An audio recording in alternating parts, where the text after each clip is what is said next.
Magandang gabi po sa inyong lahat. Tayo magbabalik ulit dito sa ating YouTube channel. Ayan.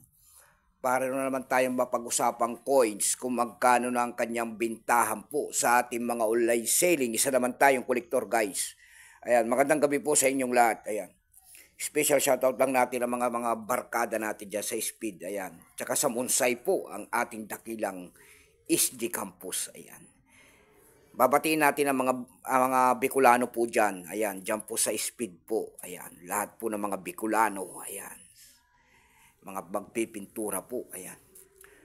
May pag-usapan naman tayong barya, guys. Ito po ay barya po ng Pilipinas. Ayan. Old coins, ay mga lumang barya, year 1990. Ayan.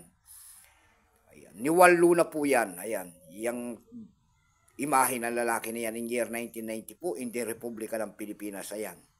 Pagkatalikod naman po niyan ay makikita nyo po ang isang butterfly. Yan, marami tayo nakikita kasi na sinasabi nila na mahal-mahal. Naghahanap ng mga ganitong mga coins. Pero huwag kayo magpapaniwala na mahal yan. Ayan guys. Yan po ay 25 centimos po ni Juan Luna.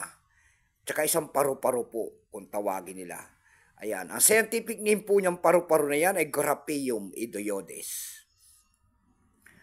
Ayan, yan ang ating pag-usapan. Tingnan natin ito kung magkano na ang kanyang bintahan. Pero bago yan, magpapasalamat muna tayo sa lahat na masugid na tagapagsubaybay dito sa ating YouTube channel. Lalo-lalo na ang aking mga subscriber dyan. Thank you so much sa inyong lahat. Mabuhay po kayo at God bless. Maraming salamat po sa pagtangkilik nyo dito sa ating munting channel. Maraming salamat din po sa mga nanonood dyan sa ating FB page. Ayan.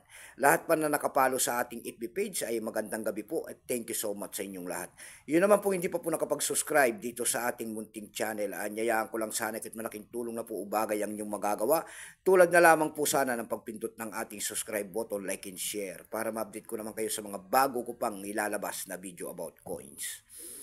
Ayan guys, ang ating tignan ng kanyang presyo, ang pag-uusapan natin sa gabing ito. Pero bago natin makita ang kanyang presyo niyan, ay kilalanin mo muna natin ang coins na yan. Issue po nito ay Philippines po, period Republic 1946 up to date po. Type nito standard circulation coins years 1983 hanggang 1990. Value nito ay 25 centimos large type kasi may maliit yan. Currency piso 1967 up to date po, composition niyan kung ano materialis ang ginamit sa barya na yan po ay brass. May bigat lamang itong 3.9 grams. May haba itong 21 mm. May kapal po naman itong 1.68 mm. Orientation niyan ay medal alignment.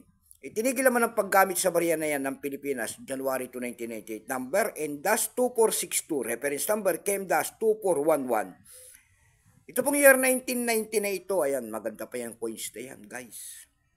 38% lamang yan. Ayan. Kung ilang piraso po, wala pa pong may pakita ang ating Bangko Sentral kung ilang piraso po ang ginawa sa barya na yan. Pero may appraisal price na yan kung tawagin nila do sa ating numista. Ayan, binigyan na po ng presyo.